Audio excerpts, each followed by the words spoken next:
Ada satu lagi yang penting mungkin, Pak. Ditemukan 204 juta DPT dari black web market dan tidak pernah ada penjelasan dari KPU kenapa DPT itu bisa dijual di pasar gelap. Padahal KPU adalah wali datanya. Itu sejak dari DPT dan tidak ada pernah penjelasan mengenai itu. Majelis. Ya. Cukup ya? Saya di slide-nya ahli tadi coba dilihat itu tidak comparable. Slide berapa? KPU coba dilihat. Coba dilihat. KPU itu sudah 88%, jaga pemilu cuma 50%. Coba lihat. Coba lihat. Bagaimana kemudian Slide berapa? ahli bisa membandingkan itu sudah comparable? Keahlian apa yang bisa menyatakan kayak gitu? Coba aja. Coba dibuka ininya. Iya, saya jawab aja, saya tahu. No, kita buka dulu, Pak. Iya. Jangan sok tahu, Pak. Kita buka dulu ininya, Pak. Pak Bambang, betul sabar. nggak? Yang buat slide Ya, kendalinya dari pernyataan sini. saya ini. Ke sini semua. Sekali-sekali saya ingin juga mendengar nih kuasa hukum saudara yang menanyanya. Enak sekali jadi kuasa hukum di situ, diam aja. Memang tugasnya tidak untuk tanya-tanya, Pak. Silakan Pak Sim, kelakar aja. Terima kasih Yang Mulia atas tanggapannya. Tapi menurut kami, berhubung sudah dijawab bahwa yang dipakai adalah manual sama perhitungan berjenjang, itulah jawaban atas permohonan itu, bukan lagi sirekap. Terima kasih. Pak Hotman yang menjawabnya nanti bukan kuasa hukum pihak terkait loh, hakim yang akan menjawab. Ya, jadi jangan kita diarah-arahkan mau menjawab kemana begitu. Ada dua lembaga yang melakukan audit, BRIN telah melakukan audit, dan BSSN telah melakukan technical assessment. Karena cukup lama saya harus nahan fakta ini, mohon maaf Yang Mulia.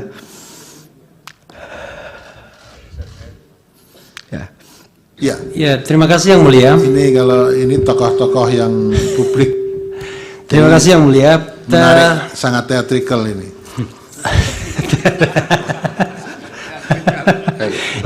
yang teatrikal tuh di sana, di sini enggak. Di sini substansi ya. Sirekapnya bermasalah sebagaimana diajukan oleh saksi kami, tapi ini sama, confirm sama manualnya. Itu yang kami sampaikan. Dan tolong majelis hakim diperingatkan itu saudara Hotman yang bilang ngeyel-ngeyel. Ya, tolong diperingatkan.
Assalamualaikum warahmatullahi wabarakatuh.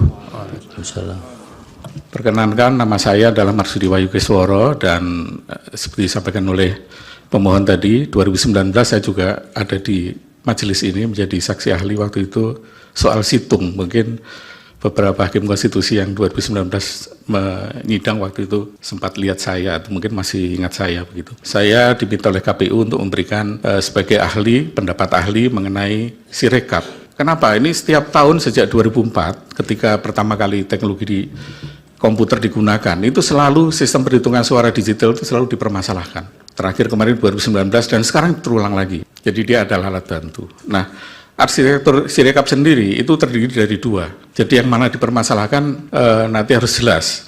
Ada dua, yang pertama sirekap mobile. Sirekap mobile itu adanya di HP. Itu aplikasi yang kemarin ditampilkan itu ada semuanya sirekap mobile itu. Yang ada di KPPS. Jadi digunakan oleh KPPS untuk mengupload data itu adalah sirekap mobile. Yang ada di dalam handphone atau telepon selulernya. Karena itu ada banyak di sana. Kemudian masuk datanya ke dalam sirekap web. Problem pertama dari sirekap mobile, jadi supaya clear saya sebut sebagai sirekap mobile, dia mengambil data dari form C1 hasil yang isinya dibuat dengan tulisan tangan menggunakan teknologi yang namanya Optical Character Recognition atau OCR. Problem kedua adalah karena sirekap mobile itu ada di install di masing-masing handphone dari KPPS, maka yang terjadi kita tahu bahwa handphone itu beda-beda mereknya, beda-beda kualitasnya. Ada handphone yang kualitas kameranya sangat bagus, ada handphone yang kameranya sangat kurang bagus. Resolusinya juga beda-beda. Nah, akibatnya terjadilah seperti contoh di atas di layar, itu form C1 bisa beda-beda, kualitasnya ada yang gambarnya jelas, ada yang buram, ada yang remang-remang, ada yang warnanya jadi putih, ada yang warnanya kekuning-kuningan begitu. Ini dari sisi kamera. Problem ketiga adalah dari kertasnya sendiri.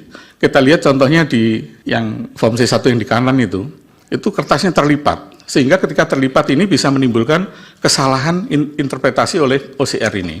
Apakah di Sirekap ada kejahatan? Saya hanya ingin menampilkan data saja. Saya bandingkan hasil KPU dengan lembaga hitung cepat. Kalau kita lihat di sana, lembaga hitung cepat ini, 12 lembaga hitung cepat ini, angkanya tidak berbeda jauh dengan hasil Sirekap maupun dari hasil KPU 360. Kalau ini dari statistik dengan sampling, kita lihat bagaimana dengan real count yang lain. Jadi masyarakat sipil yang dipotori oleh para tokoh-tokoh, mungkin ada beberapa ada di ruangan ini, membuat berbagai macam perhitungan real paralel dengan Sirekap. Nah, mari kita lihat dari tiga ini hasilnya seperti apa. Ini bukan hitung cepat, tapi ini adalah real count, hitung nyata. Pertama dari perbedaan antara kawal pemilu, jaga suara dengan jaga pemilu dengan KPU juga sama, tidak terlalu jauh. Mudah-mudahan bisa mengimplementasikan apa yang saya sampaikan pada hari ini dan termasuk 2019 yang lain. Jadi hanya menampilkan data yang valid saja, yang belum valid ditunda dulu. Demikian saya kira yang mulia untuk presentasi dari saya. Saya kembalikan pada yang mulia. Terima kasih. Assalamualaikum warahmatullahi wabarakatuh. Silakan dari termohon mendalami apa? Terima kasih. Ringkas saja Pak Azim. Terima kasih majelis. Ada dua pertanyaan yang kami ajukan kepada ahli Prof. Marsudi. Yang pertama, di publik dan juga kemudian diungkapkan dalam persidangan ini, saksi yang diajukan oleh pasangan calon nomor 3, sebagaimana yang kemarin menyampaikan keterangan di sini, itu dalam analisisnya terhadap apa-apa yang ada di dalam Sirekap itu, menyatakan bahwa dalam beberapa waktu tertentu ketika KPU tidak menampilkan pie chart atau hasil pembacaan UCR itu dengan penjelasan bahwa sedang dilakukan koreksi, ternyata menurut saksi tersebut bahwa polanya kok sama ya, perolehan suara maupun persentasenya. Jadi kemudian saksi itu berpendapat atau menyatakan bahwa ini Sirekap seolah-olah kesannya sudah dikunci untuk calon tertentu persentasenya sekian, calon tertentu persentasenya sekian. Mohon penjelasan soal ini ahli. Nah, yang kedua, di Prof. dalam Marsudi bisa dicatat ya, nanti akan semuanya bertanya dulu baru Bapak Prof menjawab. Yang kedua, sebagaimana tadi dijelaskan oleh ahli bahwa salah satu hal yang berpengaruh terhadap hasil pembacaan data atau hasil foto form C hasil plano yang kemudian diunggah ke tampilan publik Sirekap dalam info pemilu itu adalah faktor kualitas penulisan di dalam formulir tersebut. Nah, soal ini mohon dieksplor lagi Prof, supaya kemudian kita sama-sama memahami sekiranya ada tampilan antara apa yang ada dalam tulisan dalam foto itu dengan hasil pembacaan UCR-nya itu katakanlah berbeda, yang kemudian ketika dikoreksi publik atau banyak pihak menyatakan ini suara kok naik turun dan seterusnya atau berubah. Saya kira dua hal itu. Terima kasih. Terima kasih Pak Asim. Silakan dari pemohon. Siapa yang mau mewakili? Satu Mas Bambang, yang lain Refli Harun. Silakan. Terima kasih Prof. Rayudi. Ada beberapa pertanyaan Prof. Saya mau masuk di beberapa isu yang tadi dikemukakan. Tadi dikemukakan di bagian akhir bahwa mestinya sistem di web Sirekap itu dari mobil apps itu harus diverifikasi dulu. Begitu ya Prof ya. Dan kalau tidak diverifikasi maka bisa timbul banyak masalah. Terus Prof tadi mengatakan bahwa itu sebabnya untuk tahun mendatang perlu ada verifikasi. Saya berangkat dari pernyataan itu. Apakah dengan begitu dapat diberikan pandangan Sirekap ini bermasalah karena tidak ada sistem yang verifikasi itu? Satu. Kalau kemudian Sirekap ini dikonfirmasi, saya bisa tampilkan beberapa slide yang ahli kami kemukakan untuk dikonfirmasi kepada ahli ini. Silakan. Di slide yang akan saya tunjukkan nanti, ada begitu banyak TPS yang jumlah pemilihnya melebihi batas maksimal DPT. Padahal maksimal DPT-nya per TPS adalah 300. Kalau ada informasi kayak ini dan ribuan, puluhan ribu, bahkan ada ratusan ribu seperti ini, puluhan ribu yang tercatat di sini, apakah itu tidak cukup untuk dijadikan dasar untuk sampai pada kesimpulan ada fraud di situ? Itu kedua. Dalam temuan kami, ternyata apps itu juga bermasalah, Prof, dalam temuan kami. Fitur yang sudah fix dan diberikan vendor kepada owners, pada tanggal 10 Februari tiba-tiba ada fitur berbeda yang masuk di situ. Saya Fakultas Hukum jurusan ini belum ada, Prof, jadi nanti saya bisa tunjukkan di situ. Dua fitur yang masuk itu memberi keleluasaan pada orang yang memiliki fitur itu atau dibeli akses itu, dia mengubah hasil. Bagaimana penjelasannya? Itu yang ketiga. Yang keempat, untuk menguji originalitas hasil yang difoto itu, yang katanya kemudian dari Sirekap, dari mobile apps itu dikirim kepada Sirekap web, maka kemudian harus ada konfirmasi metadata. Dan fakta membuktikan dari berbagai ahli yang dihadirkan di sini termasuk 03, metadatanya tidak ditemukan. Jadi bagaimana kita bisa mengakui originalitas dan otentisitas dari hasil yang dikirimkan itu? Kelima itu. Saya seneng ganjil jadi ada dua lagi. Sudah ini Pak Bambang. Oke. Silakan ini jelaskan. slide atasnya dulu, slide keempat. Ini temuan, Prof. Ternyata selisih suara antara yang seharusnya dengan yang tampil pada Sirekap itu bermasalah. Dan ini kita dapatnya ribuan. Saya nggak mau sebut ratusan ribu ya. Dan turunkan lagi satu lagi.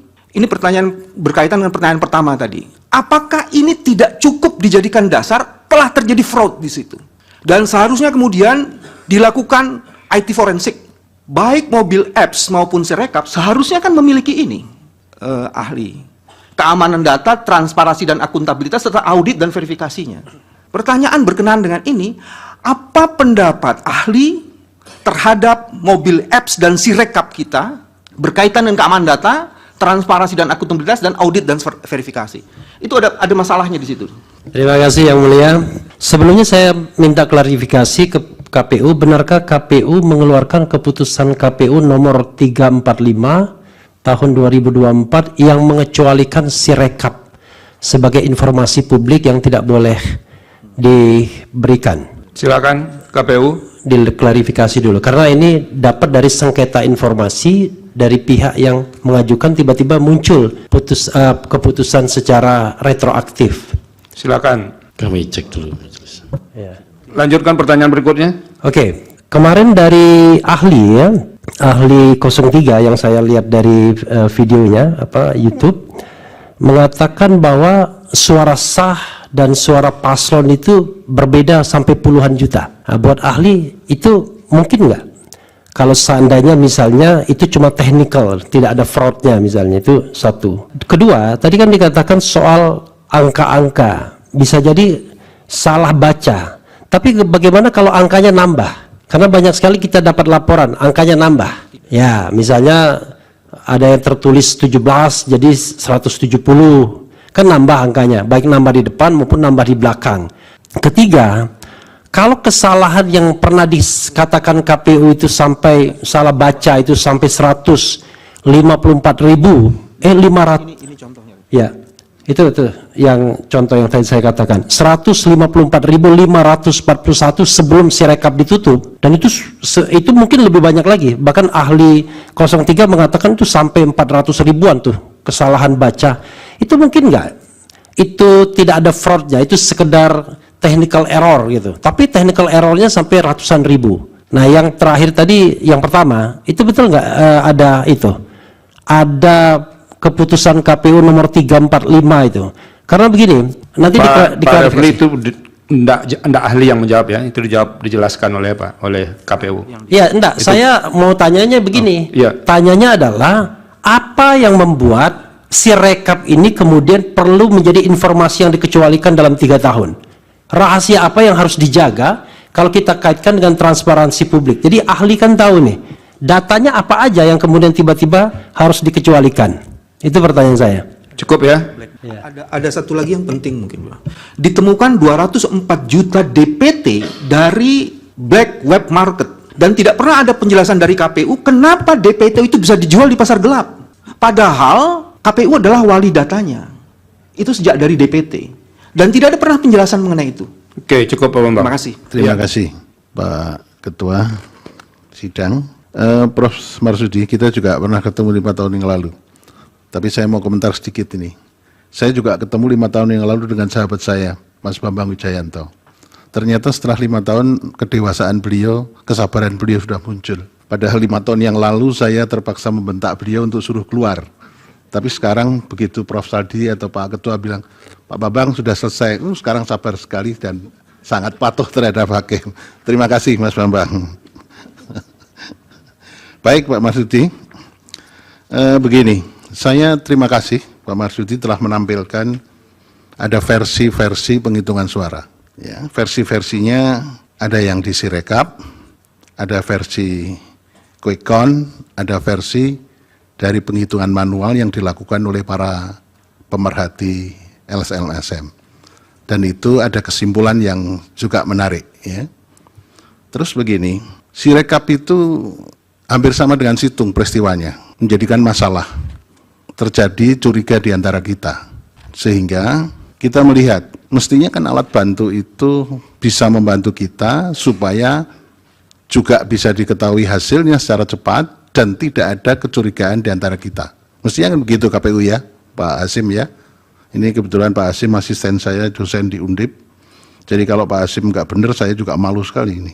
Nah saya begini tanya, yang dipakai sebagai dasar menurut ahli dan menurut KPU, ini betul yang manual dan berjenjang kan? Nah kalau begitu kita sekarang ini apakah betul meributkan sesuatu yang sebetulnya nggak dipakai, tapi sudah terlanjur ada kecurigaan di antara kita. Ada fitnah di antara kita.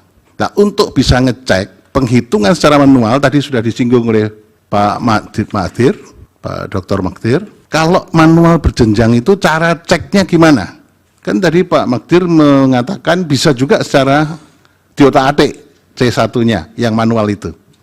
Nah, kita selama ini dalam pilkada, itu gampang, karena skopnya sangat terbatas. Kita cek di C1 plano ya. Kalau sekarang dipakai C1 hasil plano. Gimana Pak Hasib itu? C hasil plano. C hasil plano kalau itu. Kan kita mestinya bisa ngecek melalui C1 hasil plano. Pertanyaan saya, kenapa yang difoto Pak Ahli? Yang difoto itu kan bukan C hasil plano. Tapi yang difoto itu kan C hasil yang lembar kecil ya Pak Hasib. Betul kan? Izin majelis menjelaskan. Gimana itu? Jadi yang difoto dan diunggah di Sirekap dan kemudian ditampilkan dalam info pemilu itu C hasil yang plano. Oh di plano ya. Jadi itu sudah betul yang difoto mestinya itu. Betul. Jadi kalau begitu apakah kita Indonesia itu begitu besar? TPS-nya itu ribuan. Nah sekarang kalau kita mau ngecek C1 hasil plano, itu caranya bagaimana? Ini kan susah sekali dilakukan. Indonesia itu sangat besar sekali, banyak TPS-nya, sehingga kalau saya selama 12 tahun ini ngadili pilkada, mudah. Karena apa? Skopnya kecil, jumlah TPS-nya terbatas, sehingga kita bisa menentukan secara akurat ini terjadi masalah. Tapi di Indonesia itu begitu luas, kita susah sekali. Maka dibutuhkan etiket baik dari jajaran KPU penyelenggara, termasuk jajaran Bawaslu, dan jajaran semua pihak, dalam rangka untuk membangun negara Indonesia yang demokratis. Nah ini yang jadi masalah. Oleh karena itu, saya sampaikan berikutnya kepada ahli. Ahli, tidak hanya untuk sekarang, untuk ke depan. Supaya kita betul-betul bisa menghasilkan pemilu yang demokratis dalam arti memenuhi pasal 22 yang jujur, adil, fair, itu dengan menggunakan teknologi kayak begini, supaya tidak terjadi saling sengkarut di antara kita, tidak ada fitnah di antara kita, itu sistem yang harus dibangun bagaimana? Dan sistem sekarang itu bagaimana? Tadi saya senang sekali ada perbandingan-perbandingan, ternyata itu selisihnya juga tidak ada masalah dan sebagainya. Tapi ini kita semua bisa melihat bahwa ada beberapa hal yang harus diperbaiki oleh KPU. Kita harus melihat etiket baik KPU. Karena apa? Karena persoalan-persoalan yang terjadi sekarang ini itu sangat berbahaya untuk keutuhan NKRI. Karena hasil yang kayak begini. Nah, itu saya minta pendapat dari ahli, ya. Gimana caranya untuk ngecek supaya kita yakin betul bahwa C1 plano yang difoto, kemudian itu betul-betul genuine dipakai untuk menentukan pada waktu dilakukan penghitungan manual yang berjenjang. Silakan ahli. Baik, terima kasih Yang Mulia.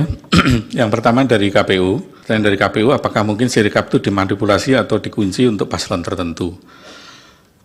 Kalau kita tidak punya akses kepada kode sumber atau source code dari program Sirekap, nggak akan bisa.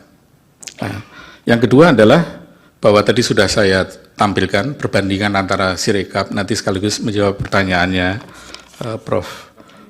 Suhartoyo tadi. Yang NGO-NGO itu juga menggunakan mekanisme mirip seperti Sirekap. Mereka juga mengupload C1, tapi mereka punya relawan-relawan, diupload ke sistem mereka, jadi mereka punya Sirekap versi mereka lah, gampangannya begitu. Tetapi kalau saya baca di media, misalnya Pak Hadar Gumai itu dengan jaga pemilunya, dia mengatakan bahwa jaga pemilu itu lebih akurat, karena apa? Karena diverifikasi. Tapi ternyata diverifikasi pun hasilnya nggak beda jauh dengan hasil akhir dari KPU, begitu ya. Jadi saya tidak bisa melihat bahwa itu bisa dikunci. Itu kalau dikunci berarti nanti yang paralel account yang lain dikunci juga dong, hasilnya sama kok gitu. Logikanya kan begitu. Kalau hasilnya KPU A, kemudian yang lain juga A, kalau KPU dikunci berarti ya kawal pemilu, jaga pemilu, jaga suaramu dan sebagainya juga dikunci juga, berarti kan begitu kan. Dan itu saya kira tidak mungkin karena itu di belakang mereka adalah lembaga-lembaga yang sangat kredibel dan saya lihat tokoh-tokohnya ada beberapa yang ada di ruangan ini. Nah, kemudian mengenai tulisan tangan dari KPU tadi ya. Jadi memang problem tulisan tangan ini kan karena menggunakan mesin di OCR dan teknologinya itu memang sudah mapan tapi belum perfect gitu, belum 100% akurat. Makanya kalau di pengalaman saya misalnya di perbankan gitu, kalau kita ngisi formulir aplikasi begitu, itu juga tidak di-entry, di-scan juga. Tetapi kemudian ketika setelah di-scan itu, sebelum di-posting itu diverifikasi dulu, dicek dulu, ada nggak perbedaan-perbedaan.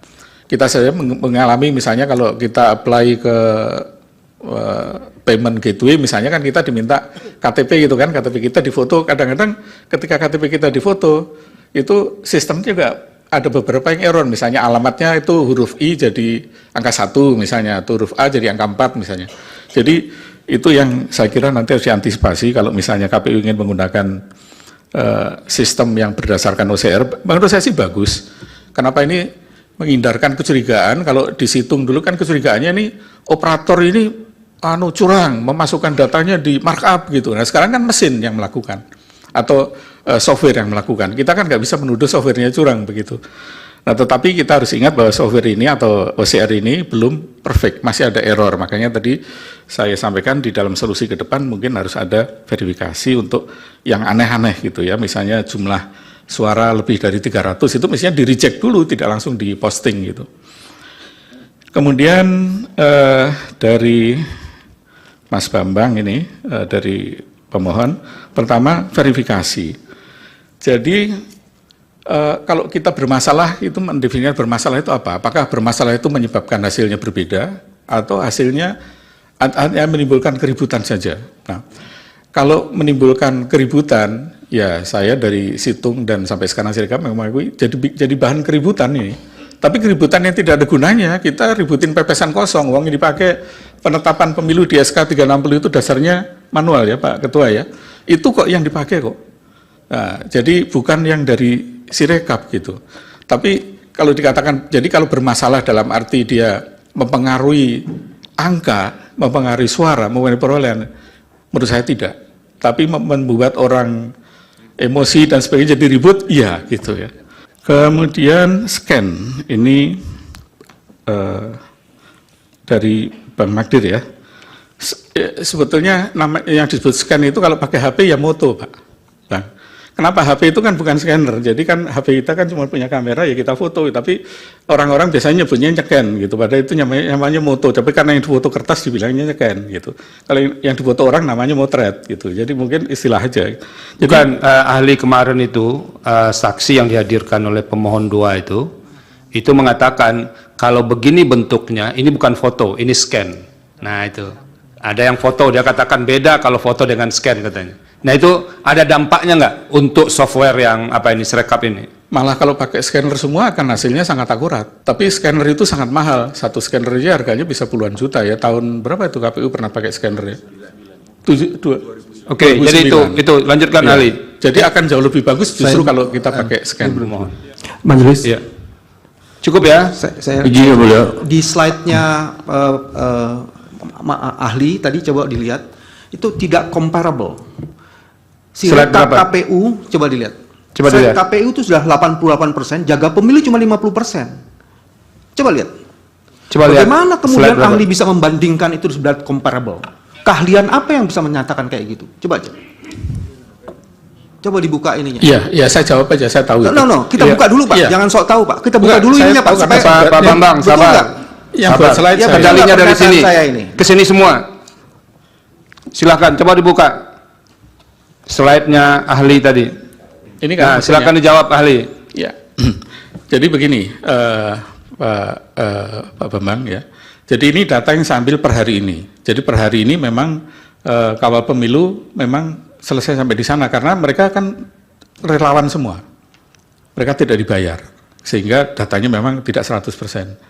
Demikian juga yang lain. Nah, yang kedua adalah begini, kalau data itu sudah lebih dari 50%, tidak akan banyak pengaruhnya pada hasil. Gitu. Jadi statistik aja menunjukkan sampel dari kita cukup ya, teman-teman dalam lembaga survei tahu kan ya, kita cukup pakai sampel 2.200 saja sudah errornya sudah di atas di bawah 22% misalnya. Yang Nah, saya jadi- ingin katakan, Majelis, yang satu kawal pemilu 82%, jaga pemilu 51%. Iya, kan sudah dijelaskan tadi. Iya, Biar kami yang menilai. Ya, Cukup ya? Jangan comparable terus kemudian seolah-olah 100%, itu juga tidak fair, ahli. Cukup. Oke. Iya, kesempatan terakhir. Pak. Terima kasih. Iya.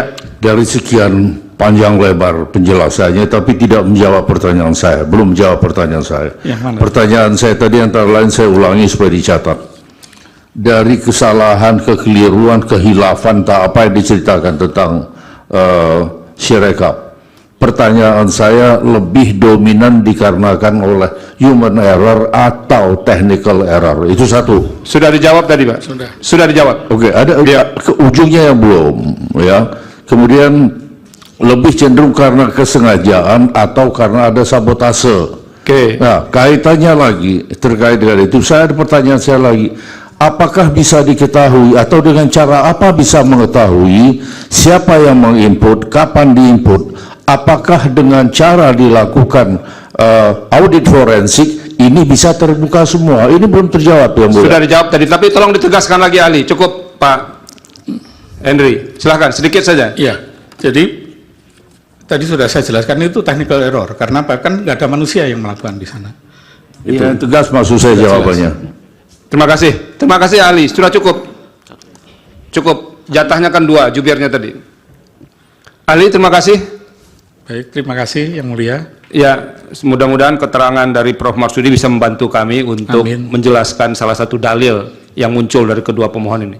Silakan. Terima kasih yang mulia. Jadi sekali lagi saya ucapkan terima kasih juga kepada KPU karena saya di sini berdiri bukan hanya sekedar sebagai ahli, tapi saya juga alumni ITB, jadi saya harus bela juga institusi saya.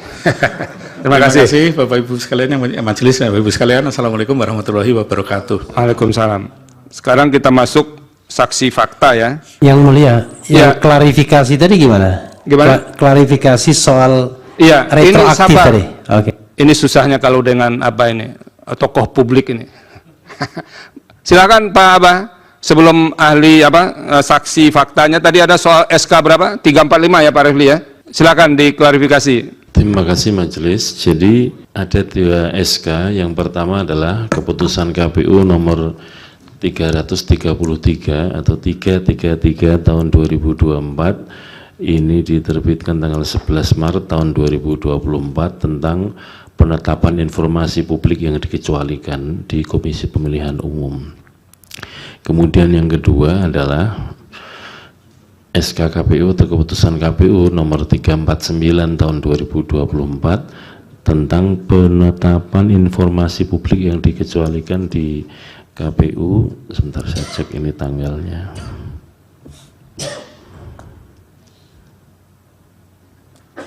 Ini tanggal 17 Maret tahun 2024 tentang, memang betul ada 2 SK tersebut.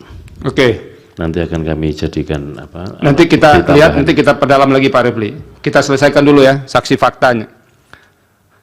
Pak Hasim, tolong nanti kita dibantu juga ya untuk kebutuhan validasi itu ketik semua rekap yang dilakukan di tingkat kecamatan itu seluruh Indonesia, itu berapa sih yang mengajukan keberatan serekap tingkat kecamatan, lalu naik ke kabupaten, ada nggak keberatan, lalu naik ke provinsi, begitu. Jadi kami ingin tahu seberapa banyak ada keberatan-keberatan di rekap di tingkat kecamatan, kabupaten, dan provinsi itu.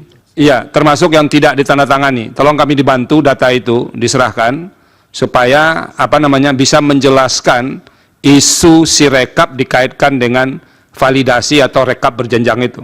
Bisa ya?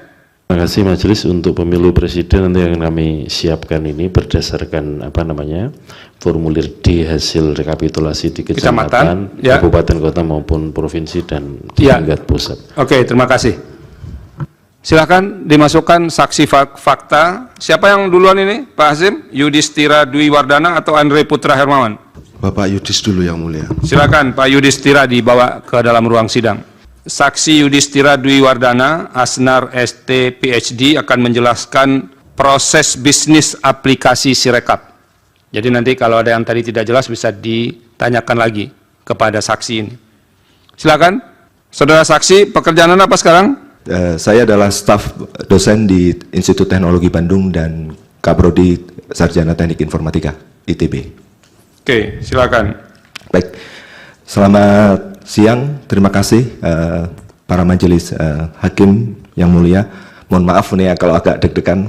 Mohon maaf sekali karena berbeda dengan Pak Masudi yang sudah punya pengalaman. Baik, hari ini kami akan menjelaskan sedikit terkait dengan bisnis proses dari aspek teknis gitu ya. Karena saya menjadi security analyst di tim pengembang Sirekap 2024 yang ditunjuk oleh Institut Teknologi Bandung. Next. Baik, ada hal yang menarik terkait dengan Sirekap 2024. Jadi bahwa dia melingkupi 5 jenis pemilihan ya. Di situ terdapat dari 823 gitu ya. 226 TPS kurang lebihnya seperti itu. Lalu ada sekitar 60 juta gambar yang kita harus naikkan dalam waktu yang sangat singkat karena jumlah TPS-nya banyak, jumlah pemilihannya banyak, ada 75 lembar per TPS itu. Jadi kita bisa bayangkan seberapa berat beban yang harus dikelola oleh sistem Sirekap. Oke. Nah, ada fakta yang menarik. Jadi pada akhir hari pertama pemilihan itu ada 29,07% TPS yang sudah mengirimkan data ke Sirekap. Dan pada tanggal 16, oke, itu ada 50, pelan-pelan Mas, next slide yang kedua. Ada 50, jadi di hari ketiga gitu ya. Hari ke-16, jadi ada 3, 14, 15, 16, hari ketiga jam 8 pagi itu 50% sudah naik data C hasil dari situ. Dan ini kita bisa bayangkan perbandingannya dengan bagaimana data itu terkumpul ketika di sistem-sistem sebelumnya. Perlu juga harus dipahami, tadi ada diskusi bahwa ini melingkupi seluruh Indonesia. Kami memahami hal itu karena ada background pendidikan, background ekonomi sosial yang banyak. Dan dia harus mencakup seluruh aspek geografis gitu ya. Tidak melulu harus punya akses internet. Jadi di Sirekap itu ada modality offline, kita menyebutnya, ada modality semi offline, jadi dia foto, lalu dia bergeser untuk mencari internet, lalu atau yang terakhir adalah langsung online seperti yang banyak dipakai kebanyakan dari pengguna Sirekap. Next. Nah, dari aspek ini kita bisa lihat di pojok sebelah kiri, kita bilang bahwa itu adalah yang dilakukan oleh KPPS. KPPS pertama akan melakukan capture dan pengenalan angka yang dibantu oleh OCR. Jadi OCR itu adalah alat yang membantu selain KPPS itu mengentry 75 halaman, kita bantu dengan OCR dan OMR, lalu dikonfirmasi ke KPPS dan mereka akan melakukan ya penandaan kesesuaian atau perbaikan jika memang diperlukan. Jika sudah, mereka akan mensubmit itu ke dalam komputer atau ke dalam back-end-nya Sirekap, lalu ada konfirmasi, benar nggak ini?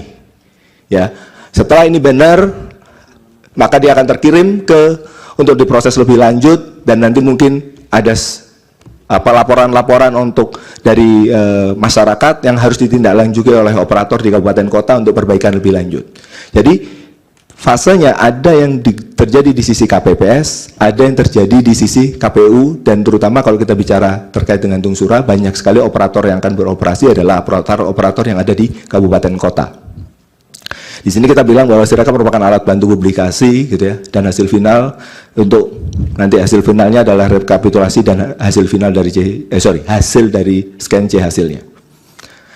Next. Nah, kita bisa lihat di situ. Jadi Sirekap tersendiri itu kita letakkan di 3 lokasi yang berbeda untuk menghindari kalau ada ada pemenuhan atau bottleneck dari jaringan internet di Indonesia. Jadi ada 3 lokasi gitu ya, ada zone A, zone B, zone C.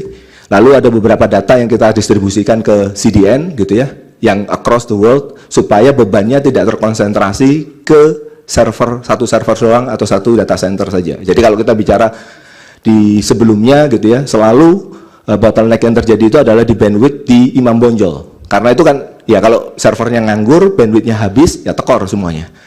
Itu sebabnya kita menggunakan teknologi cloud supaya apa? Bebannya terbagi rata, dan layanan-layanan yang dipakai di situ dipakai untuk layanan Sirekap Web, Sirekap Mobile, Single Sign-On, Key Management untuk nanti penandatangan digital dan melakukan PDF verifications. Nanti akan saya jelaskan lebih detailnya dari masing-masing komponen itu bagaimana.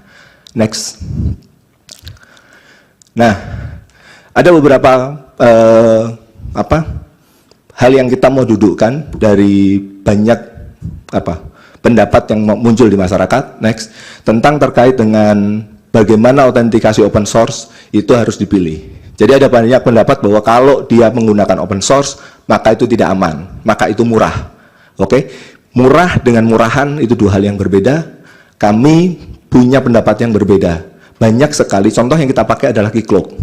Dan kita bisa lihat gitu ya, tadi jam 17.01 yang kita buka itu ada sekitar tadi 46 gitu ya, dari 46.000 ada 3 juta suara yang sudah masuk seperti itu. Dan persentase ya tumbuh secara kecil karena jumlah suaranya udah relatif besar. Next. Terkait dengan beberapa kemarin disampaikan ada penggelembungan, dugaan-dugaan penggelembungan. Ini contohnya kasus di TPS 7 Rungkut gitu ya. Kita bisa lihat gambar. Jadi kemarin itu disampaikan di salah seorang saksi, oke. Ya. Teman di masjid saya sebenarnya beliau, Mas Anas. Oke.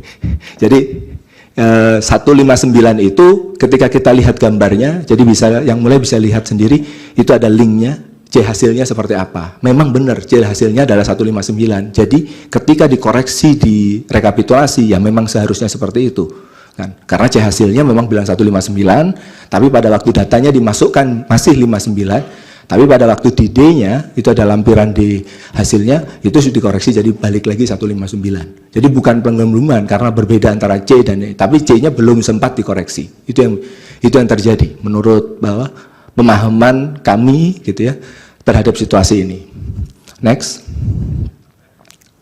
Ini adalah contoh, ini ada di hasil dari yang bersangkutan itu ada TPS 7 di sebelah kanan sendiri, gitu angkanya jadi 159. Ya memang karena memang form C hasilnya, image C hasilnya adalah 159. Ya ini sesi tanya jawab. Dimulai dari Termohon. Terima kasih saudara saksi. Yang pertama, Sekali-sekali saya ingin juga mendengar nih kuasa hukum saudara yang menanyanya. Enak sekali jadi kuasa hukum di situ, diam aja. memang tugasnya tidak untuk tanya-tanya Pak. Silakan Pak Hasim, Jadi kelakar aja. ya, tugasnya untuk merumuskan apa yang perlu kami jawab, menyiapkan alat bukti, itu tugas kuasa Silakan hukum. Pak Hasim. Yang pertama, saudara saksi ya, karena saudara yang bagian dari tim yang mendevelop atau membangun Sirekap. Yang pertama tolong dijelaskan, karena saudara juga terlibat di dalam developer atau pembangunan untuk Situng 2019 ya, saya kira penting untuk disampaikan perbedaannya antara Situng dan Sirekap. Kemudian yang kedua, kalau disebut katakanlah kehandalan atau keunggulan Sirekap dibanding dengan Situng ataupun dibanding dengan Sirekap yang pertama kali kita gunakan untuk Pilkada 2020, itu juga yang mendevelop adalah teman-teman dari tim ITB. Kemudian yang ketiga, karena saudara saksi yang dihadirkan ini salah satu keahliannya itu soal security ya. Bentar saya baca aja supaya saya nggak salah. Keahliannya adalah di bidang software system security. Tolong dijelaskan sekali lagi, sekiranya tadi mungkin belum jelas atau perlu pendalaman tentang bagaimana developer atau pengembang Sirekap ini membangun sistem keamanan Sirekap supaya tidak sebagaimana yang menjadi tuduhan, misalkan mudah dijebol, dan kemudian tuduhan tentang ini sebetulnya kalau ada kesalahan itu kesalahan baca by system ya, OCR-nya, atau memang ada orang di balik itu yang menukangi dalam tanda kutip memunculkan angka-angka yang aneh. Kemudian yang terakhir, di dalam beberapa durasi waktu tertentu, saya kira saudara saksi juga mengikuti, ketika pertama kali dipublish atau diunggah, itu di tanggal 14 Februari 2024 atau hari H pemungutan suara pada jam tertentu, nanti saudara saksi perlu tekankan lagi, karena kemarin walaupun tadi di presentasi sudah ada, tapi penting untuk ditekankan lagi, karena kemarin ada saksi yang menyatakan pertama kali diunggah itu jam sekian.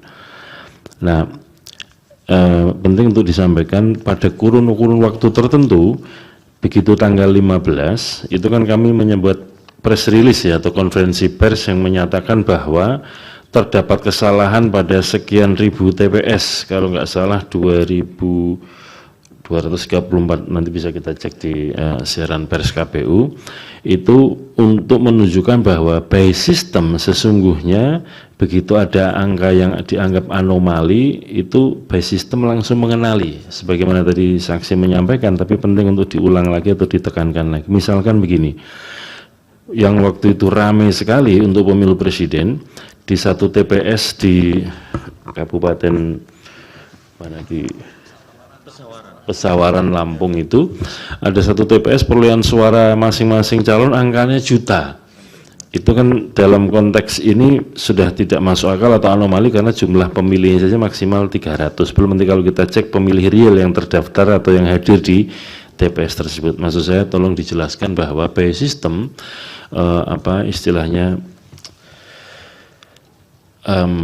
bawaannya lah ya, bawaan orok si Sirekap ini, bahwa kalau ada yang anomali itu by system sudah mengenali, dan kemudian ada upaya untuk melakukan koreksi. Dan yang terakhir, banyak istilah digunakan oleh berbagai pihak, termasuk disampaikan di sini baik ahli maupun saksi kemarin itu menyebut Sirekap ditutup. Ini sebetulnya ditutup atau tidak? Kalau yang sepengetahuan kami itu kan tampilan yang berupa perolehan hasil dan bentuk diagram itu yang tidak ditampilkan, tapi unggahan form C hasil TPS, kemudian form D hasil rekap di kecamatan maupun kabupaten kota maupun provinsi tetap dilakukan unggah dan tetap dapat akses, bisa dilihat, bisa dibaca, sebagaimana dalam sidang kemarin juga kita akses di sini. Saya kira itu, saudara saksi. Terima kasih. Terima kasih, Pak Hasin. Dari pemohon 1, silakan. Terima kasih, Ketua Majelis. Bagian yang pertama begini, ahli. Di saksi. Oh, saksi. Tapi tadi ahli banget, jadi saya sebutnya. Ya, ini udah bercampur nih praktisi dengan ahli. Iya. Ya, Ini nggak apa-apa. makanya hibrid nih, Mas ini. Silakan. Pokoknya kalau Pak Bambang ada aja yang mau dipersoalkan itu. Mau campur lah gitu. Enggak apa-apa kok. Iya. Untuk memecah suasana, jangan diam-diam terus ini. Iya. Ini untuk kita semua majelis. Bagian pertama begini. Saksi kami menjelaskan dia bertemu dengan KPPS di Depok. Tiba-tiba ada perubahan yang terjadi dalam mobil apps-nya dia, atau dalam bukan mobilnya, webnya dia, yang tak terkontrol oleh dia. Ini bukan di KPU-nya ini. Dan itu terjadi di saat jeda.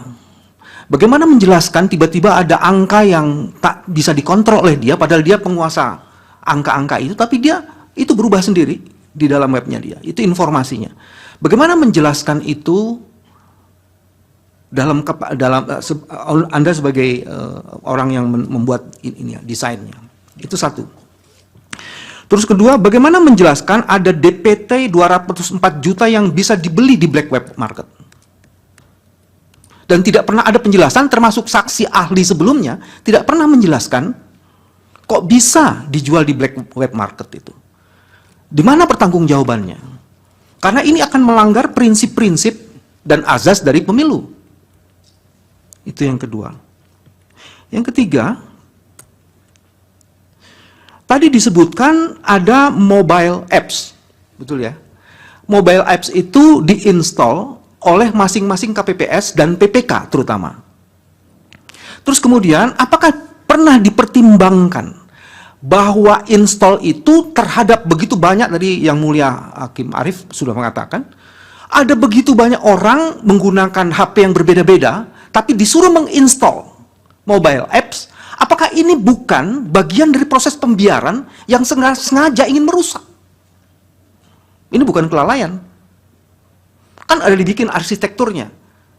Apalagi untuk daerah-daerah di Pegunungan Tengah sana. Problem untuk Pegunungan Tengah adalah karena tidak ada wifi-nya, signalnya, baru di tingkat PPK difoto. Pertanyaan saya, apakah ada jaminan yang difoto itu hasil yang tidak pernah diubah? Apa jaminannya?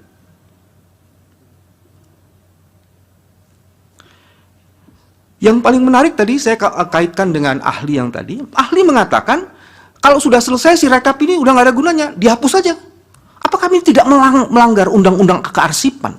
Data itu perlu dilihat supaya kita bisa terus menjaga akuntabilitas dari proses itu. Mungkin kalau ini bisa dijawab. Nah, yang selebihnya adalah kami pernah membuat surat kepada KPU, bahkan yang terakhir tanggal 12 Februari, untuk dilakukan audit IT. Karena saya ingin lanjutkan ke pertanyaan saya. Saksi, apakah sebagai desainer Anda meyakini desain yang Anda bikin itu sama sekali tidak punya cacat?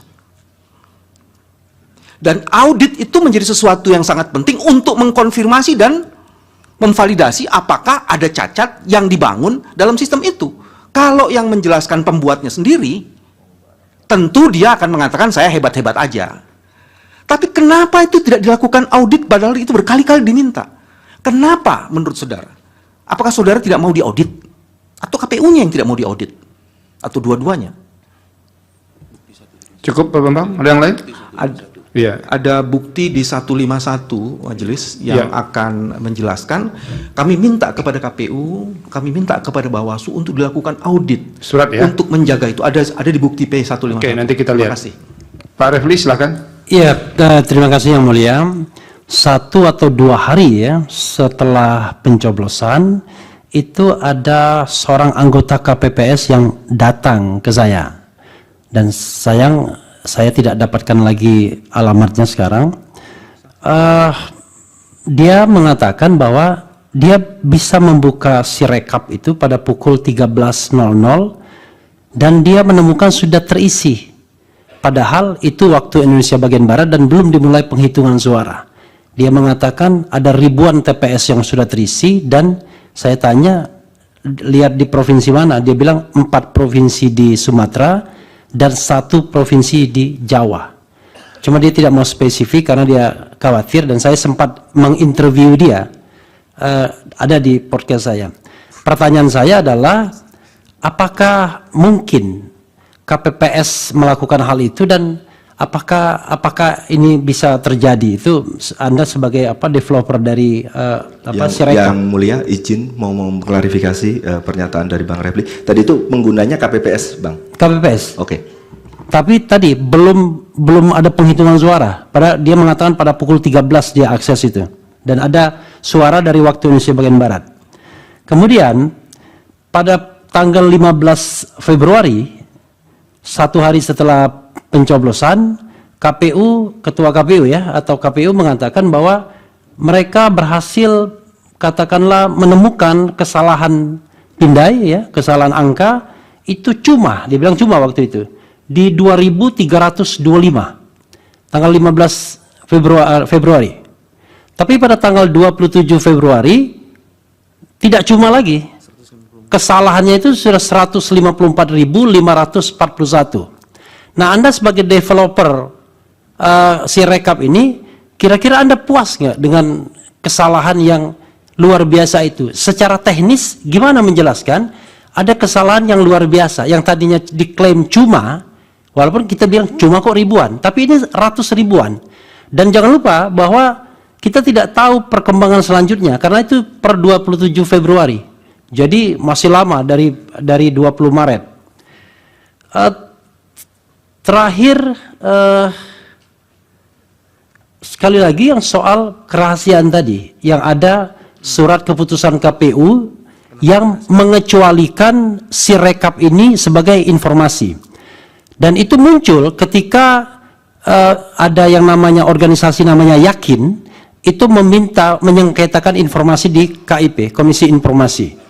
Dan tiba-tiba muncul surat itu tertanggal 17 Maret. Padahal mereka bersengketa sebelum tanggal 17 Maret tersebut. Ya, ketika proses sengketa terjadi, muncul pengecualian informasi itu. Kenapa? Apakah Anda khawatir atau ada rahasia yang harus disimpan? Atau bagaimana tentang Sirekap ini? Makasih Yang Mulia. Terima kasih. Terima kasih. Pertama-tama saya mengucapkan terima kasih hormat yang setinggi-tingginya kepada Yang Mulia Bapak Arief Hidayat. Karena setelah kita tadi 3,5 jam diskusi tentang IT, ternyata hanya satu pertanyaan dari Pak Arief Hidayat yang mengatakan, kalau memang akhirnya yang dipakai adalah manual dan perhitungan berjenjang, ngapain kita ribut-ribut lagi bicara Sirekap? Itu tadi pertanyaan dari Pak Arief Hidayat, ya. Yang dilihat adalah manual dan perhitungan berjenjang. Ngapain kita bahas-bahas lagi tentang Sirekap ini, ya? Sekali lagi, saya hormat kepada Bapak Arief Hidayat karena Bapak sudah mengingatkan kami bahwa kami ini adalah sarjana hukum. Dari tadi kita kuliah komputer. Pak Otma, Pertanyaannya apa, Pak Otman? Ya, sebentar Pak Otma. Tadi pada waktu mengirim tabik saya lihat cincinnya bagus-bagus itu.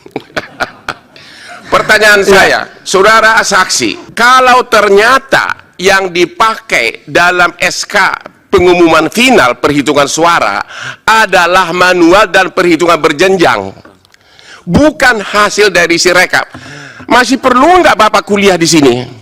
Masih perlu nggak kita bahas tentang Sirekap? Ya, masih perlu nggak saksi menjawab pertanyaan dari Pak Refli dan Bambang yang selalu ngeyel tentang Sirekap ini? Pak Hotman, tadi saya sudah tegaskan, ini didalilkan kami mahkamah berkepentingan mendapatkan penjelasan soal ini. Tapi saya bertanya, jangan dianggap kehadiran orang itu tidak penting. Kami menganggap penting. Oke. Jadi jangan persoalkan kehadirannya lagi. Oke. Pertanyaannya apa sekarang? Pertanyaannya, apakah saksi setuju karena yang diumumkan itu adalah perhitungan manual dan berjenjang, bukan hasil dari Sirekap, maka kelemahan dari Sirekap nggak perlu lagi dibicarakan. Terima kasih. Oke, berikut terkait. Saya lanjutkan. Ya, boleh. Jadi kita jangan mengabaikan ya, menganggap ini tidak ada pentingnya. Itu keliru juga. Kalau nggak usah datang saja ke sini. Sama yang silakan. Majelis, Baik, Yang Mulia. Majelis satu lagi. Cukup. Maksud saya, Cukup Pak Bambang. pernyataan ngeyel itu juga nggak pantas diucapkan. di sini. Sudah saya sampaikan tadi, silakan. Hotman. Baik, terima kasih Yang Mulia. Ya, saya bisa memaklumi situasi seperti ini, tetapi karena memang kenyataannya Yang Mulia memang membutuhkan informasi tersebut, tentunya kita harus gali lebih lanjut. Dan tadi meskipun sudah dijelaskan bahwa memang ternyata setelah dijelaskan bahwa Sirekap itu bukanlah menentukan hasil penghitungan suara, di mana di dalam perkara ini kita justru mempersoalkan tentang hasil perhitungan suara yang benar atau tidak benar, dan kemudian ada kecurigaan-curigaan dari pihak pemohon tentang adanya Sirekap ini. Saya hanya ingin saja mengkonfirmasi. Tadi ahli dari Profesor Marsudi sudah tegas menyatakan ketika saya tanya, apakah betul Sirekap ini bisa mempengaruhi perhitungan berjenjang yang dilakukan oleh KPU. Ahli tersebut tadi menyatakan tidak. Justru hasil daripada perhitungan berjenjang inilah nanti akhirnya yang dimasukkan kepada Sirekap. Sekarang karena Anda yang membuat alat ini, saya tanya, apakah benar pernyataan daripada ahli tersebut, apakah memang alat Sirekap ini bisa atau tidak untuk mempengaruhi perhitungan daripada perhitungan berjenjang yang dilakukan oleh KPU, sehingga kita bisa tahu kalau memang ini pernyataan saudara dengan Marsudi bersesuaian, maka berarti bagi kita akan cukup jelas untuk dapat menyimpulkannya. Terima kasih. Terima kasih. Dari Bawaslu, silakan. Terima kasih Yang Mulia, izin.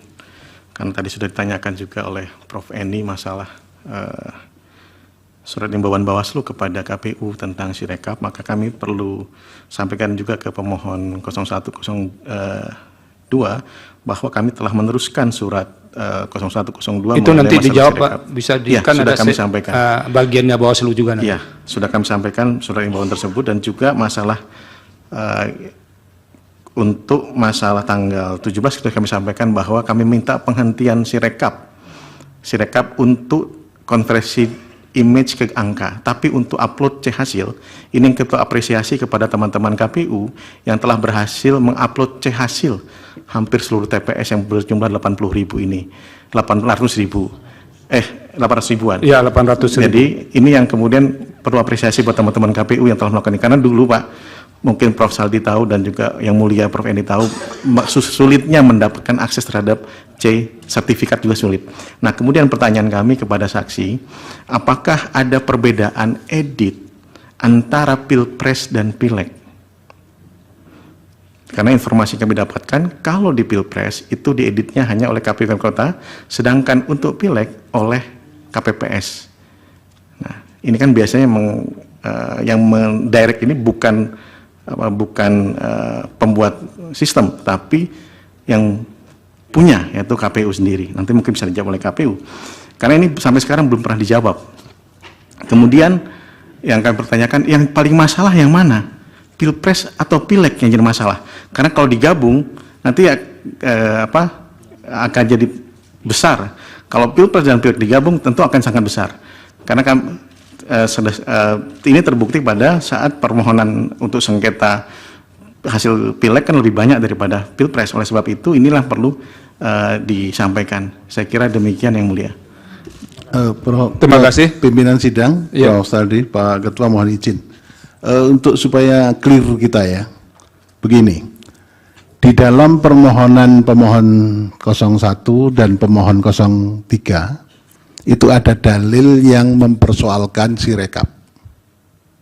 Sehingga mahkamah harus menjawab dalil itu dalam rangka untuk memutus.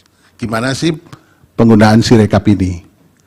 Oleh karena itu, Mas Hotman Paris, proses yang mempertegas dan proses dalam rangka persidangan untuk mengetahui bagaimana sebenarnya duduk persoalan Sirekap, maka tetap diperlukan dan penting untuk kita ketahui bersama. Karena persidangan ini terbuka untuk umum, seluruh masyarakat Indonesia mengetahui dan mahkamah juga harus menjawab dalil dari permohonan pemohon 1 dan pemohon 3. Dan itu sangat penting sekali supaya menjadi terbuka. Semua dalil akan dijawab oleh mahkamah. Kecuali memang dalil-dalil yang tidak direlevan, ya mungkin tidak kita jawab. Jadi ini tetap diperlukan untuk kita diskusikan supaya terbuka untuk umum. Terima kasih. Terima kasih Yang Mulia atas tanggapannya. Tapi menurut kami, berhubung sudah dijawab bahwa yang dipakai adalah manual sama perhitungan berjenjang, itulah jawaban atas permohonan itu, bukan lagi sirekap. Terima kasih. Pak Hotman, yang menjawabnya nanti bukan kuasa hukum pihak terkait loh, hakim yang akan menjawab. Ya, jadi jangan kita diarah-arahkan mau menjawab kemana begitu. Silakan, saksi. Baik, terima kasih Yang Mulia. Baik, saya mohon maaf kalau mungkin ada yang tertinggal, nanti bisa kalau diizinkan bisa yang bersangkutan untuk menanyakan kembali. Jadi saya mulai menjawab dulu. Saudara saksi, kalau yang mirip dijawab gabungan saja, nggak usah per orang ya, supaya agak lebih efisien juga. Baik, jadi ketika tadi ditanyakan terkait dengan penanyaan bahwa apa sih yang membedakan Situng Sirekap 2020, Sirekap 2024. Jadi di Situng tadi sudah disampaikan bahwa yang menginput itu adalah pertama, jadi para KPPS itu harus melakukan salinan sejumlah saksi, dan itu relatifly kalau kita bicara itu juga relatifly yang sangat membuat capek buat rekan-rekan di KPPS ya. Habis itu yang nanti akan melakukan scan, input dan kawan-kawan itu akan dilakukan oleh teman-teman di kabupaten kota. Di Situng 2020 itu sudah mulai diotomasi gitu ya, tapi jumlahnya hanya 3 halaman. Beda dengan Situng 2024 yang satu TPS-nya jumlahnya 75 halaman. Jumlah TPS yang terlibat saya kurang hafal 200 atau Sirekap 2020 Pak. 270 kabupaten. Ya, kalau yang ini jumlah pemilihannya lebih banyak, jumlah TPS-nya jauh lebih banyak. Kalau nggak salah sekitar 200 ribuan seperti itu. Jadi secara scale itu berbeda kita bicara. Nah, ketika kita bicara terkait dengan bagaimana development Sirekap itu gitu ya. Nah, kami memiliki ada tim tester, ada tim developer, ada tim security, tim infra, tim basis data. Dan itu tim yang segregated. Karena saya kebetulan adalah security, jadi saya harus ngecek semua kerjaan. Makanya kayaknya itu sebabnya saya yang harus datang ke sini untuk menjawab pertanyaan di majelis ini. Oke. Nah, ketika kita bicara terkait dengan apakah mungkin orang di dalam itu melakukan pengubahan atau seperti itu. Kalau kita bicara, kalau dia punya authorization, dia bisa. Tapi itu sebabnya kalau di kasus yang Lampung tadi, itu kita bisa tahu itu siapa yang melakukan, jam berapa dia melakukannya, IP-nya berapa, kita semua catat. Karena di dalam security itu ada 2 pendekatan. Yang pertama, kita mencegah kejahatan atau kita mencatat kejahatan. Karena orang kan kalau kita bisa mendeteksi, oh ini penjahat, ini orang baik, nah kita lakukan pencegahan. Tapi kan bisa saja orang yang kita deteksi sebagai orang baik, ternyata lambat laun dia melakukan kejahatan. Belum tentu orangnya, tapi bisa saja perangkatnya disusupi oleh malware. Itu. Jadi kami melakukan pengetesan dengan tim yang terpisah, dan masing-masing tim bertanggung jawab atas hasilnya, dan ada cross check dan kawan-kawan. Nah, ketika kita bicara tadi ada pertanyaan gitu ya, apakah memang benar bahwa kami itu sudah merasa paling benar? Tidak ada yang sempurna di bawah langit ini, dan itu yang saya pahami dan semua rekan-rekan kami. Apakah kami sudah diaudit? Sudah, kami diaudit. Ada 2 lembaga yang melakukan audit, BRIN telah melakukan audit, dan BSSN telah melakukan technical assessment. Karena cukup lama saya harus nahan fakta ini, mohon maaf Yang Mulia. Ya. Nah, jadi kami sudah diaudit, gitu ya. Terima kasih dukungan dari para lembaga negara tersebut, gitu ya, mendukung kami untuk menjadi lebih baik seperti saat ini. Walaupun tadi ada banyak kekurangan dan kawan-kawan, ya saya ambil pekerjaan ini, saya mau turun dari kampus, ya karena saya pengen belajar, pengen zakat ilmu, gitu ya. Kalau dosen nggak terlalu banyak duitnya, maka zakatnya lewat ilmu, bismillah. Nah, ketika kita bicara terkait dengan pada hari H diunggah pertama kali, gitu ya. Lalu sistem itu bagaimana sih melakukan pengecekan? Tadi sudah disampaikan, kami akan mendandai data-data yang kita anggap, saya menyebutnya fishy atau aneh secara anomali. Tapi kita tetap terima, Pak. Kita tetap terima karena yaitu tadi ada statement yang sudah menyatakan bahwa tadi di salah satu screenshot itu ada juga menyatakan bahwa ini data ini sudah benar. Jadi itu statement KPPS, ya sudah kita ambil statement itu. Nah, kami punya pengecekan secara rutin, tapi kita tidak mengaktifkan pada saat pertama untuk take down.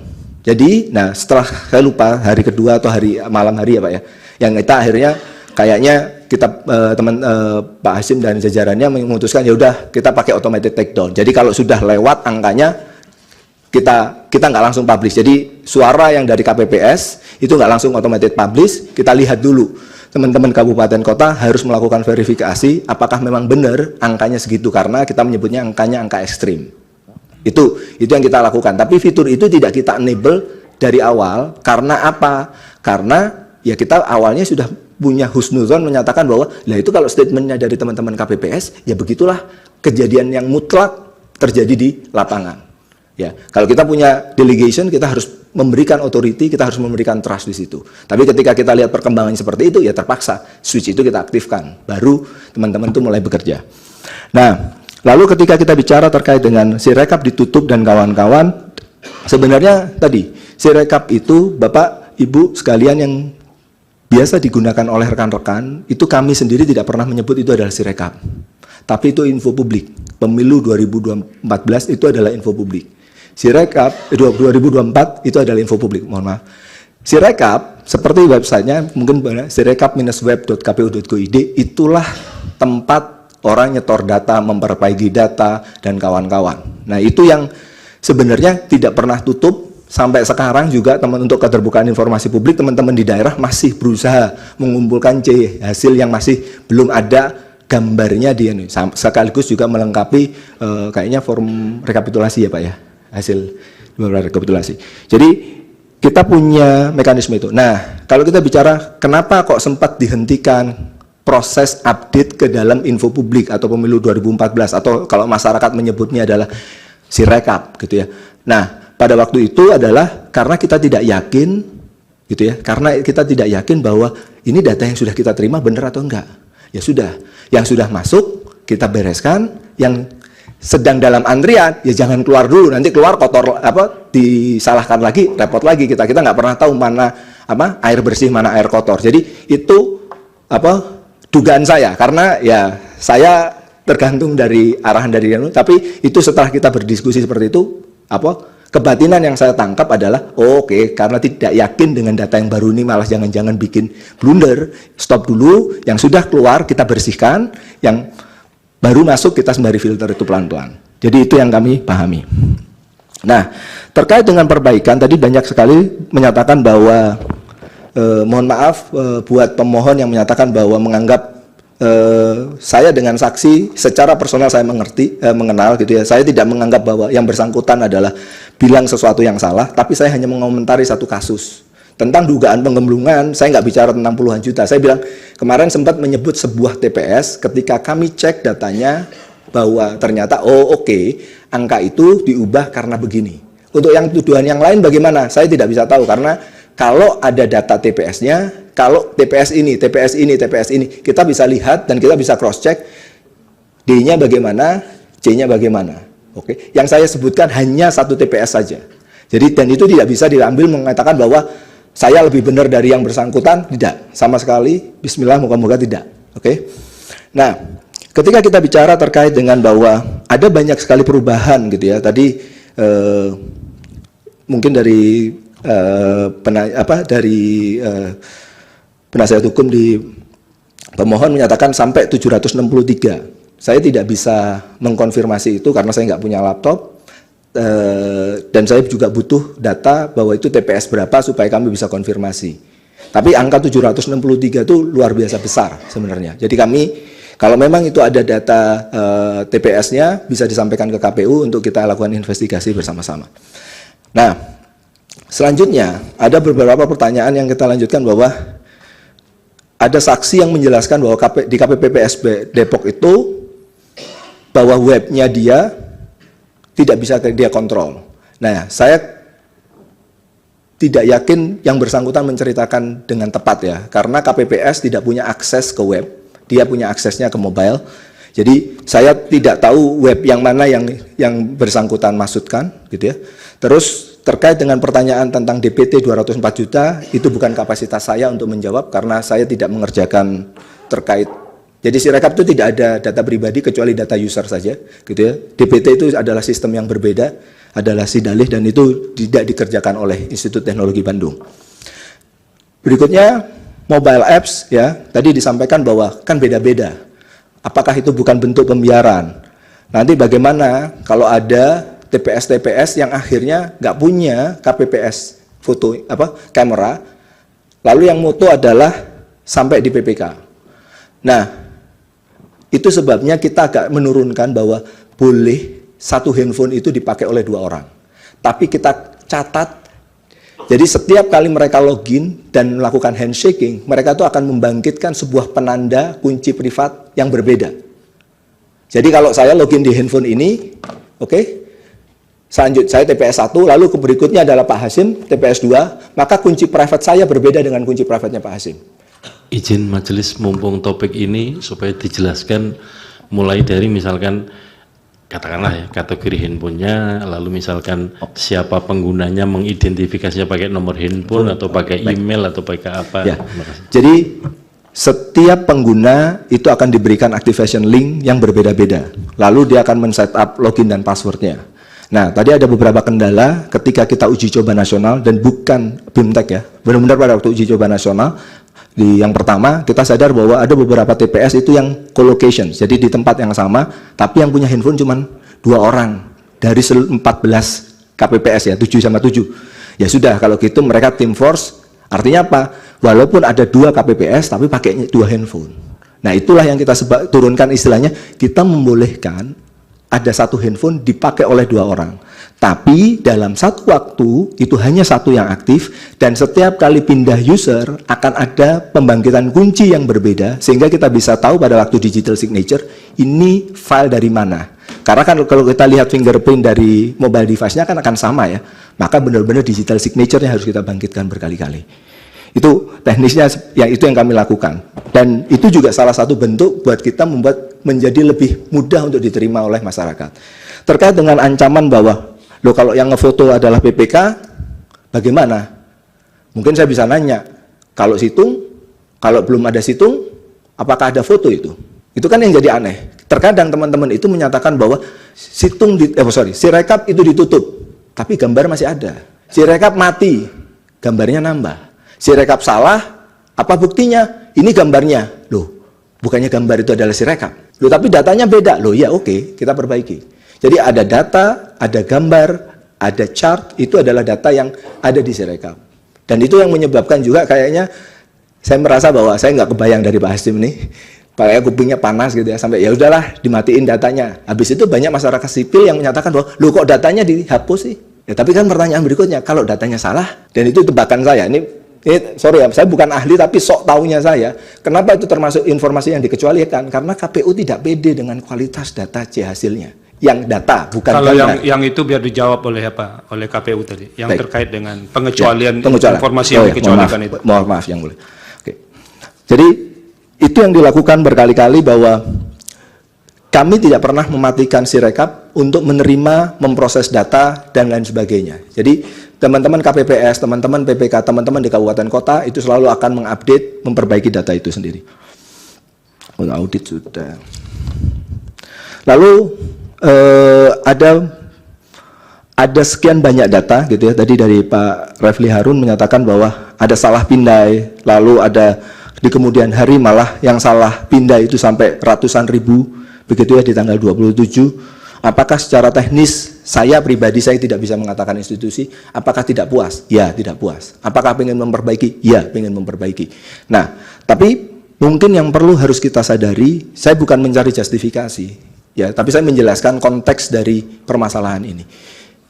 Akurasi yang kami uji cobakan dengan menggunakan dataset standar minis yang biasa dipakai itu 60.000 itu sudah 99% yang mulia. Akurasinya 99%. Artinya adalah 1 chance dari 100 akan salah. Artinya kalau kita punya 820.000 akan ada 8.200 sekian yang salah. Apa yang disebut salah? 75 halaman itu salah semua angkanya. Tapi kan seringkali karena nilai setitik rusak susu sebelah. Oh, TPS ini salah. Karena apa? Satu karakter salah. Jadi untuk meraih menjadi 100% di praktik itu sangat sulit untuk dicapai. Karena apa? Jumlah TPS-nya luar biasa besar, jumlah angkanya terlalu banyak, jumlah lembarnya juga banyak. Tapi apakah tidak menjadi tantangan ya secara individu untuk memperbaiki? Ya. Gitu ya. Tapi mohon maaf sekali lagi bahwa kami saat ini kondisinya begini. Dan kita sudah punya beberapa hal yang kita harus introspeksi untuk meningkatkan kinerja dari OCR dan OMR. Tentang kerahasiaan Sirekap gitu, saya tidak membahas masalah itu. Lalu berikutnya ada dari terkait dengan pertanyaan dari pemohon Pak Todung terkait dengan integritas yang bersifat mutlak dari TPS. Nah, pertanyaannya adalah tentang metadata yang tidak aksesibel. Metadata tersebut ada di dalam file yang Bapak lihat dan Bapak download di pemilu 2024. Jadi bukan di database-nya kita. Tidak, itu file itu lihat bagian akhirnya, itulah metadata signature di situ. Kenapa kok tidak kita taruh di EXIF, di tempat yang biasanya? Tadi saya sampaikan, kalau ditaruh di situ, kalau nanti ditransfer lewat WA, EXIF itu akan hilang. Ditransfer lewat email, EXIF itu akan hilang. Karena itu biasanya dipakai untuk perlindungan privasi, Pak. Jadi EXIF itu itu beberapa tekniknya. Oleh karena itu, supaya nanti kalau nanti kita ditanyakan file ini benar atau enggak, ya kita lihatnya dari file itu, tidak lihat lagi dari EXIF-nya tadi. EXIF itu adalah metadata. Orang biasanya menyebut JPEG, PNG, itu ada EXIF, nah itu adalah metadata. Kita taruh metadatanya di belakang filenya. Jadi tidak perlu minta tolong KPU, signature-nya file ini enggak, Bapak download, Bapak bisa. Dan malah minta izin majelis, itu namanya apa tadi? Disimpannya di mana tadi? Bisa tampilkan, Mas? Biar bisa dicek. Terima kasih. Di bagian paling belakang dari file. Jadi ada dua tipe file yang kita bisa pakai, JPEG atau salinan C hasil digital. Itu semuanya punya digital signatures atau hash yang ada di belakang. Sama satu lagi majelis, tadi dikatakan sudah ada audit. Bisakah ditampilkan audit itu sebagai alat bukti untuk kita bisa cek? Terima kasih majelis. Itu audit dari dua institusi, nanti kalau apanya nanti disampaikan ke kita ya. Oke, silakan. Nah ini apa yang dijelaskan dari sini, silakan. Jadi kalau kita lihat filenya itu ada di sebelah kiri. Nah, bagian yang kita highlight mungkin di zoom sedikit, Mas, yang kanannya aja. Bagian sebelah kanan yang biru, kanan lagi, itu bentuk binary-nya. Kalau kita encode menjadi tekstual, itu adalah sini. Nah, itu adalah bagian digital signature-nya. Dan ini menempel.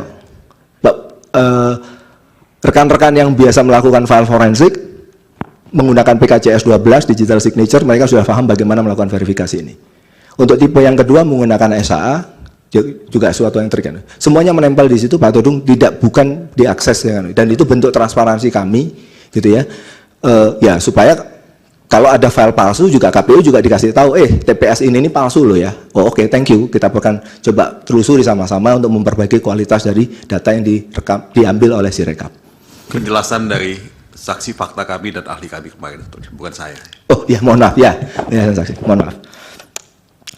Lalu berikutnya terkait dengan tadi yang TPS 763, kita butuh datanya supaya kita bicara angkanya biar kita bisa telusuri itu adalah TPS yang berapa. Lalu berikutnya adalah ketika kita bicara terkait dengan suara total sah sama dengan jumlah dari semua suara paslon, ya kalau datanya benar, data kualitinya benar, maka itu yang akan terjadi. Nah, tetapi yang terjadi adalah kalau kita bicara di Sirekap itu, kalau kita bicara menu di pemilu 2024 itu ada dua menu, ada tungsura. Nah, itu tungsura itu memang data kualitinya harus tadi ya, kalau menurut Prof. Marsudi adalah harusnya di feedback balik setelah hasil pemilu itu sudah final untuk dikoreksi lagi yang benar angkanya berapa. Nah, sehingga kita nggak bisa menggunakan rumus itu sebagai cek sum untuk ngecek bahwa benar nggak sih juara total sah sama perolehan suara para paslon itu sama nggak bisa di tungsura, di form C, karena datanya saya pernah lihat ada beberapa satu gitu ya, mungkin kasusnya pilek satu gitu, total di bawah 5 gitu. Saya bilang ini gimana sih 1 tambah 1 kok jadi 5? Tapi karena kita bilang itu adalah kebenaran mutlak, Sirekap nggak bisa bilang ini jadinya 2 ya. Kita cuma bilang, 5 ini salah lu ya. Kita kasih merah-merah tadi, kalau di gambar yang tadi, kita kasih merah-merah. Nah, tapi merah itu mau dilanggar, ya seperti halnya lampu merah kan, ini kamu harusnya berhenti. Kalau dia ngelanggar gimana? Ya udah, jalan aja kamu gitu. Itu yang kita lakukan, Pak. Jadi kalau Bapak dan Ibu sekalian pengen melakukan pengecekan suara total sah sama dengan suara seluruh paslon gitu ya, itu silahkan dicek di rekapitulasi. Itu harusnya tadi angkanya 100 sekian juta, itu kiri dan kanan sama. Tadi saya minta tolong cek teman-teman. Soal server yang disimpan di luar negeri tadi? Oke, server yang disimpan di luar negeri tidak benar. Apakah ada informasi? Jadi gini,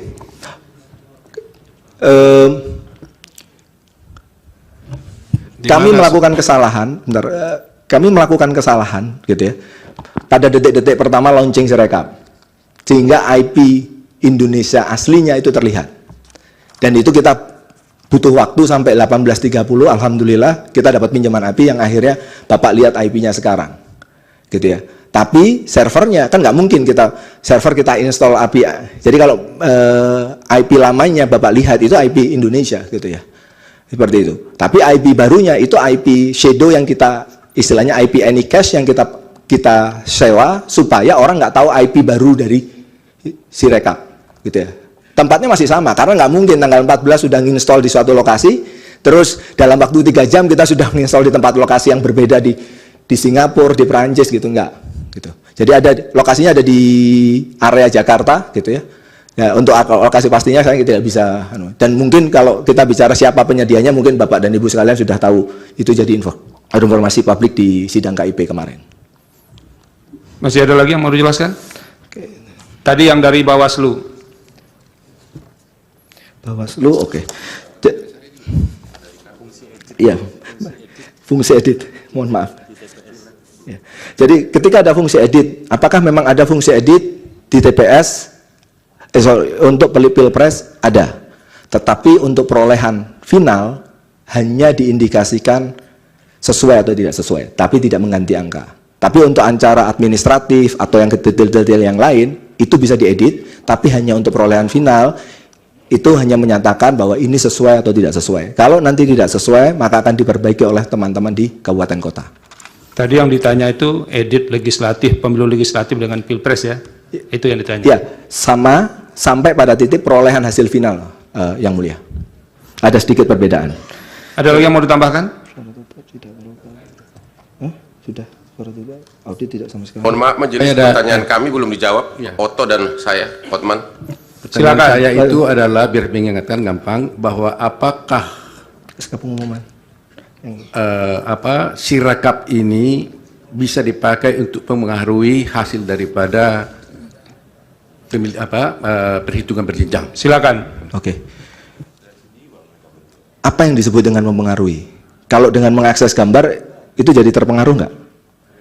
Kan Bapak dan sekalian semuanya tidak bawa kertas C hasil kan? Yang akses semuanya pemilu 2024. Apakah itu bentuk pempengaruhan nggak? Saya nggak tahu definisi mempengaruhi itu apa. Kalau mempengaruhi itu artinya adalah kalau di sini menang maka akan menang di sana, enggak.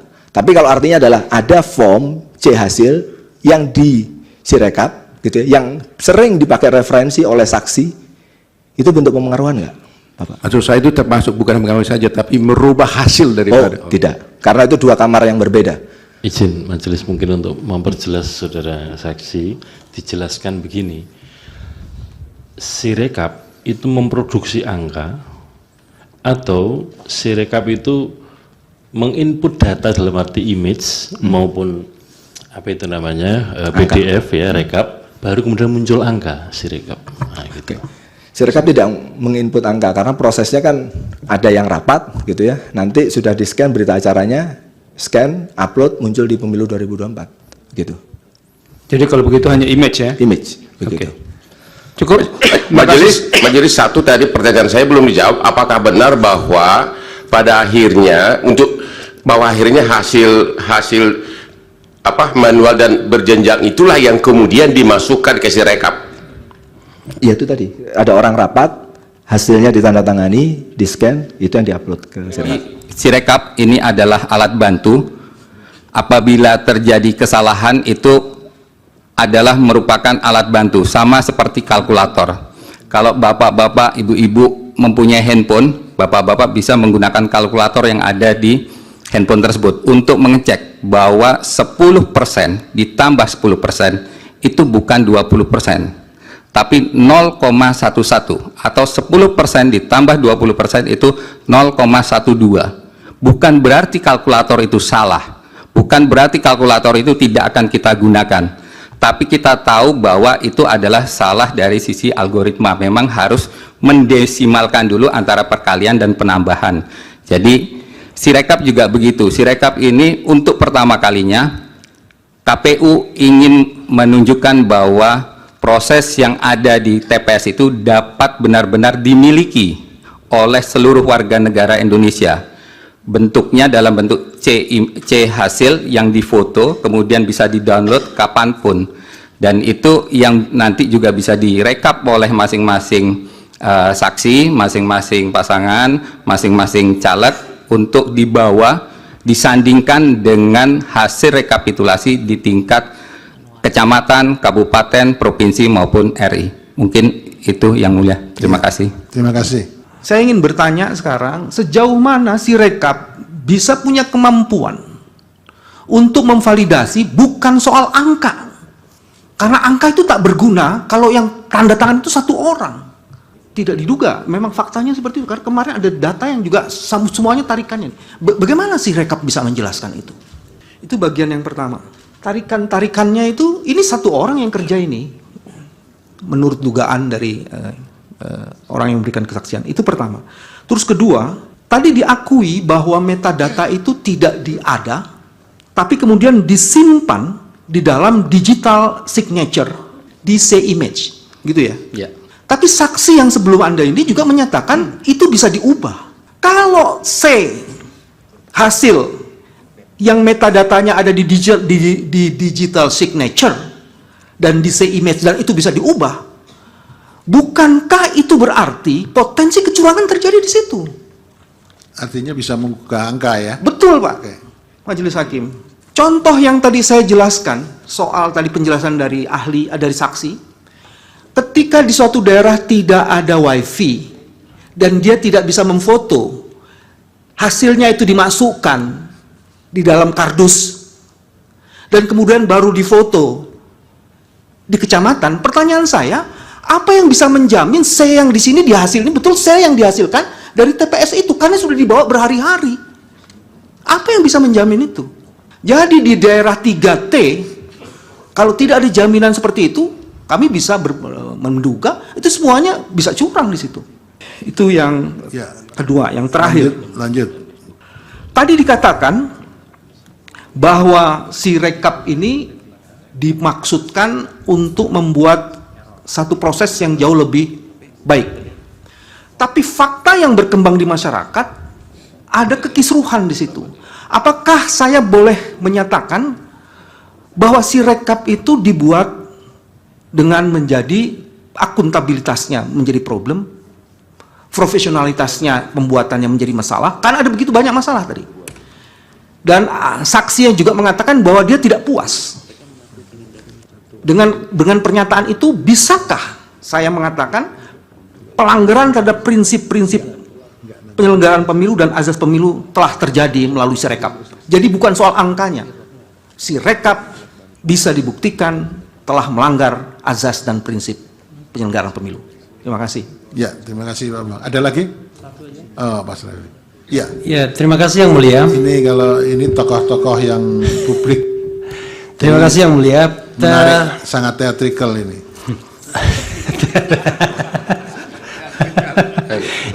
yang teatrikal tuh di sana, di sini enggak.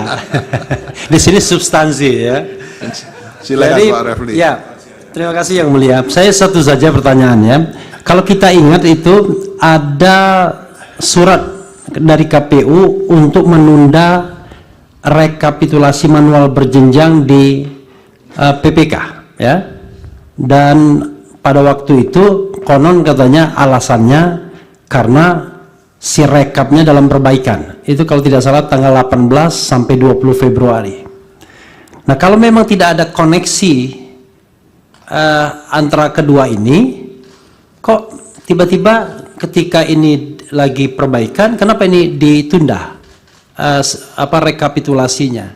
Karena pada waktu itu muncul spekulasi bahwa karena ini harus diperbaikin dulu angkanya di sini, karena kan ini alat pandu, alat bantu. Tapi dalam dalil kami alat bantu kecurangan ini. Jadi dia memandu angka-angka, kemudian jenjangnya di sini akan mengikuti. Itu yang terjadi. Makanya kemudian angkanya sama terus 58. Sirekapnya bermasalah sebagaimana diajukan oleh saksi kami, tapi ini sama, confirm sama manualnya. Itu yang kami sampaikan. Dan tolong majelis hakim diperingatkan itu saudara Hotman yang bilang ngeyel-ngeyel. Ya, tolong diperingatkan.